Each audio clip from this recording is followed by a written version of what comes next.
Every now and then, real life can be even more unbelievable than made-up tales.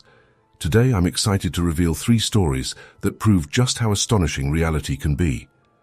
But before we jump into these stories, if you enjoy mysterious and eerie stories told in a simple way, you're in the right spot. Don't forget to hit the like button and subscribe to our channel.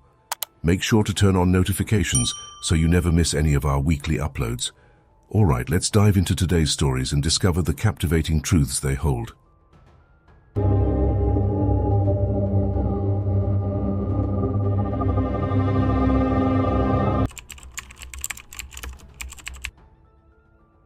In 2013, a significant chapter marked Jim Stoffer's life as his mother peacefully passed away from Alzheimer's disease at the age of 74. The relentless progression of her illness took its toll, and Jim faced the inevitable with a heavy heart.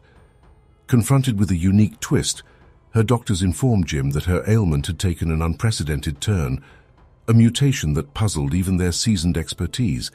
They approached Jim, extending an unusual request. Would he consider donating his mother's body for further study? This proposition was not just about parting ways, but about contributing to a deeper understanding of the disease that had so mercilessly stolen his mother's memories and identity. In this moment of decision, Jim felt a deep resonance with his mother's spirit, as if she was whispering her approval from beyond. With a bittersweet conviction, he consented. However, the path to materializing this intention proved to be labyrinthine due to a series of bureaucratic hurdles and red tape. The well-intentioned neurologists faced obstacles that prevented them from immediately accepting Jim's heartfelt offer. Undeterred by the setbacks, Jim remained resolute in his mission. The thought of his mother's legacy serving as a beacon of hope for others affected by Alzheimer's was a driving force he couldn't ignore. Though he couldn't fulfill his mother's last wish to aid the neurologists directly, he discovered another avenue for her remarkable gift. Guided by his unwavering dedication, Jim found solace in the possibility of her contribution living on. He chose to channel his devotion by donating her body to the Biological Resource Center located in the sun-soaked city of Phoenix, Arizona. This facility, known for its scientific pursuits, would receive the deceased and meticulously extract segments from their forms to fuel research endeavors. The remaining remnants, once used for their purpose, would be tenderly reduced to ashes and reunited with the families they came from. With a heavy heart, Jim entrusted his mother's physical vessel to this establishment. In the paperwork, he made a heartfelt request that her brain be reserved for Alzheimer's research. A somber span of 10 days after he parted with her remains, a wooden box materialized on Jim's doorstep. Inside rested the ashes of his mother, a poignant reminder of her transient journey through life. Absent of any accompanying words, the box held the silent weight of her absence. Jim could only surmise that his mother's wishes had been honored as he had requested. A year later, a shadow was cast upon the reputation of the Biological Resource Center. The FBI's intervention came in response to allegations that this institution, which was meant to serve science and understanding, had veered into darker territories. Their investigation uncovered a disturbing truth. The center had exploited the generosity of donors, profiting from the sale of bodies. Shockingly, at least 20 bodies had been sold to the U.S. Army for various experimental purposes. In this dark web of discovery, Jim's mother emerged as a casualty of this macabre trade. Sold for a chilling sum of $5,893, she had not become a beacon of understanding for Alzheimer's, but rather a pawn in a ruthless experiment. Strapped to a device resembling a chair, a detonation had shattered her form. The Army's sinister intent was to glean insights into the human body's response to the impact of an improvised explosive device. The ashes that had been tenderly sent to Jim were a poignant irony. A fragment of his mother's being that was all that remained. The rest of her form, lost to the fury of the detonation, could never be reclaimed. Amidst the chaos of the investigation, a grisly discovery further tainted the center's reputation. A gruesome trophy, a man's body with a woman's head crudely sewn on, displayed as if a perverse testament to the depths of the center's moral decay. Jim found himself entangled in a fight for justice alongside 19 other families affected by this appalling deception. Their collective determination yielded a semblance of closure. As in 2019, They were awarded $58 million in damages. The center, now disgraced and condemned by its own actions, ceased to operate, its legacy forever tarnished by the horrors it had unleashed. In 1956, the SS Andrea Doria, a splendid ocean liner renowned for its size, speed, and safety, would find its legacy forever altered by a tragic event. The ship, a symbol of Italy's maritime prowess, was on a course towards the east coast of the United States on July 25th. As it sailed through dense fog, the ship's captain took appropriate measures, slowing the vessel and activating its fog whistle. However, another ship, the Swedish ocean liner SS Stockholm, also found itself enshrouded in the fog, ignorant of the Andrea Doria's position. Both ships relied on radar, but misinterpretations of their radar data resulted in a grave communication breakdown. As they moved closer, neither ship managed to communicate their positions, leading them on a collision course. The moment they finally visually spotted each other was too late. A collision became inevitable. At 11:10 p.m. that fateful night, the bow of the Stockholm forcefully collided with the side of the Andrea Doria, penetrating more than 40 feet into the ship's interior before emerging again. The impact was catastrophic, leading to the loss of 46 lives aboard the Andrea Doria and 5 on the Stockholm. The world was captivated by the news, and major news outlets, including ABC News, covered the story extensively. ABC News correspondent Edward Morgan was tasked with reporting on the tragic collision. What his colleagues were unaware of, however, was the personal connection he had to the tragedy. His 14-year-old daughter, Linda Morgan, was among the passengers on board the ill-fated Andrea Doria. This poignant intertwining of professional duty and personal tragedy would undoubtedly shape the depth and perspective with which Edward Morgan approached his reporting. As Edward Morgan prepared to go on air to report on the tragic collision, he was met with heartbreaking news. His daughter Linda was among those missing and presumed dead from the disaster. Despite carrying this immense personal burden, he composed himself and took to the airwaves to fulfill his professional duty, reporting on the collision without ever revealing his personal connection to the tragedy. However, as the story unfolded, another remarkable tale emerged from the wreckage. Amid the chaos and destruction, a 14-year-old girl named Linda Morgan, who had been asleep in a cabin on the Andrea Doria when the Stockholm's bow struck, woke up disoriented and calling out for her mother. On the other ship, a man on the Stockholm heard her cries and rushed toward the source of the sounds. He arrived to find an astonishing sight. Atop the wreckage of the Stockholm's destroyed bow was a bed, and on that bed lay Linda Morgan. In an unbelievable twist of fate, when the Stockholm collided with the Andrea Doria, the Stockholm's bow scooped up the bed Linda Morgan was on and dragged her into the ship. As the Stockholm withdrew from the Andrea Doria, it brought the bed, along with Linda Morgan, back out with it. The girl perched on the wrecked bow of the Stockholm became known as the Miracle Girl. Linda Morgan's survival story defied all odds and captured the world's attention. When Edward Morgan, her father, learned that his daughter was the miraculous survivor, he was overwhelmed with a mix of emotions. He returned to the airwaves, this time to share the incredible story of Linda's survival and her astonishing journey from the wreckage of the Andrea Doria to the wreckage of the Stockholm. The story of Linda Morgan's miraculous survival became a beacon of hope amidst the tragedy of the Andrea Doria collision, a tale of resilience and unlikely fortune that resonated with people around the world. In a poignant and emotional turn, Edward Morgan found the strength to share his daughter Linda's miraculous survival story on the airwaves. He not only recounted the extraordinary circumstances of her rescue from the wreckage of the Andrea Doria, but also opened up about the deep personal struggle he faced in delivering news about someone he held so dear. Linda Morgan's recovery was nothing short of remarkable. Despite the harrowing ordeal she endured, she managed to make a full physical recovery, with her injuries ultimately limited to a broken arm. However, the emotional toll she experienced was profound. Linda grappled with intense feelings of survivor's guilt, a heavy burden that weighed on her heart. Tragically, her stepfather and half-sister were among those who lost their lives in the collision, and the pain of their absence cast a long shadow over her recovery. On April 27, 1997, in Indonesia, a farmer was tending to his livestock, walking them through a dense sugarcane field near his home. As he moved along, he stumbled over an unexpected object, nearly losing his balance. Upon steadying himself, he cast his gaze downwards, revealing an unusual mound of dirt that stood out starkly against its surroundings. Intrigued by this anomaly, his curiosity piqued. He contemplated digging into the mound to uncover its secrets. However, aware that he was not on his own land, he decided to make his way back to the village and share the strange discovery with the village leader. Suggesting that the leader investigate further, he recounted the encounter. Taking heed of the farmer's account, the village leader assembled a group of men and returned to the sugarcane field. There, amidst the green expanse, they located the enigmatic mound of dirt.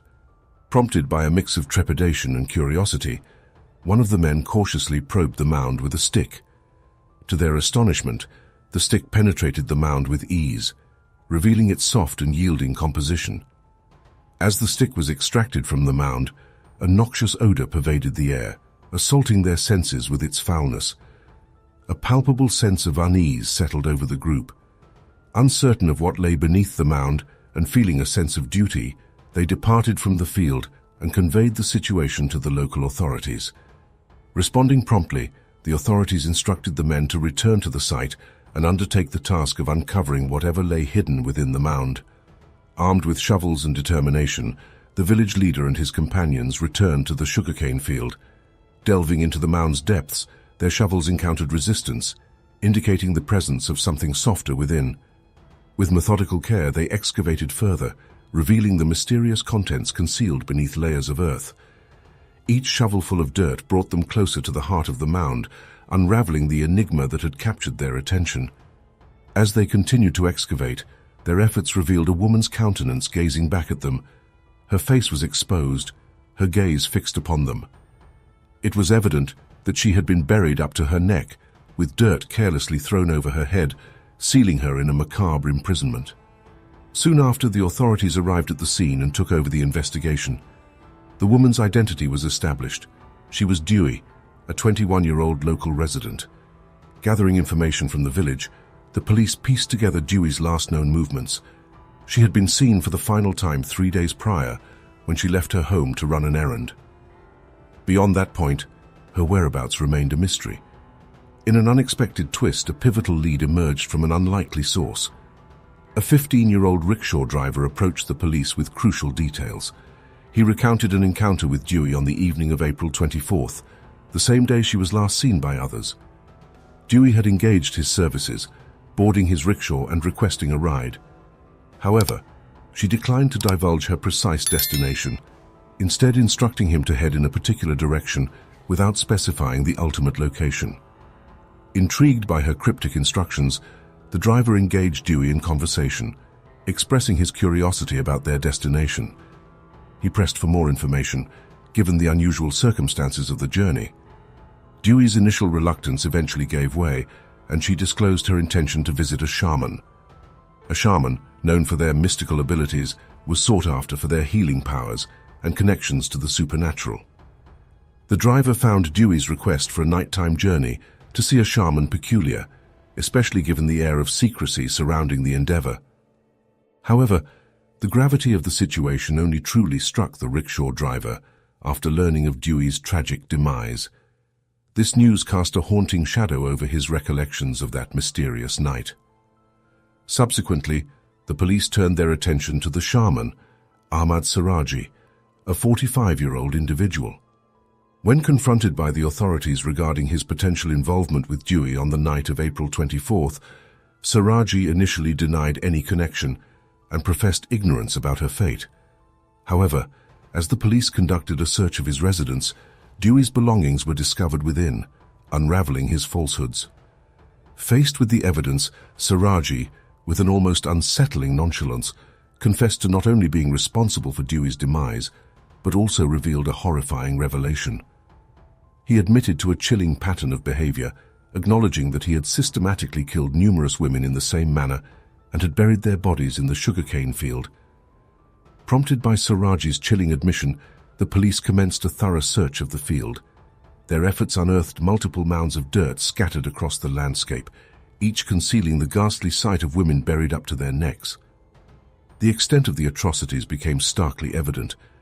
As the excavation continued, the authorities believed they had uncovered the remains of 42 different women, though this figure was speculative, as the true count could potentially be higher. During his trial, Siraji offered a disturbing explanation for his heinous acts. He recounted a vivid dream he had experienced in 1986, where his deceased father appeared to him. In this otherworldly encounter, his father instructed him to consume the saliva of 70 women, promising that this ritual would bestow upon him immortality.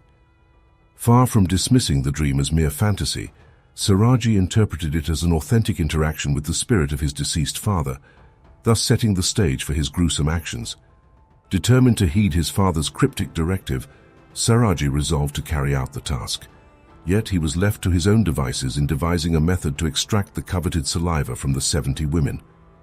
After pondering the matter for a span of days, he arrived at a chilling conclusion. The most efficient way to achieve his goal was to end the lives of these women and forcibly obtain their saliva.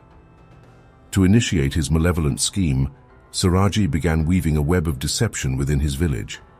Spreading the narrative of possessing supernatural powers, he claimed to possess the ability to bestow everlasting beauty and wealth upon women. His tale found eager believers among the populace, and his fame extended not only within his village, but to neighboring areas as well. The rumor reached the ears of numerous women, each harboring aspirations for the promised transformations. Responding to this whispered promise of transformation, women journeyed to Siraji, driven by hope and curiosity. He instructed them to return under the cover of darkness, cautioning them against divulging their destination to anyone. Once night fell, the women gathered at Siraji's residence, where they paid a substantial fee of approximately $300 to secure their place in this mysterious ritual. Within the walls of Siraji's dwelling, a facade of mysticism and power was maintained. He informed each woman that a ritual was necessary to unlock the blessings of beauty and riches he purportedly held within his grasp.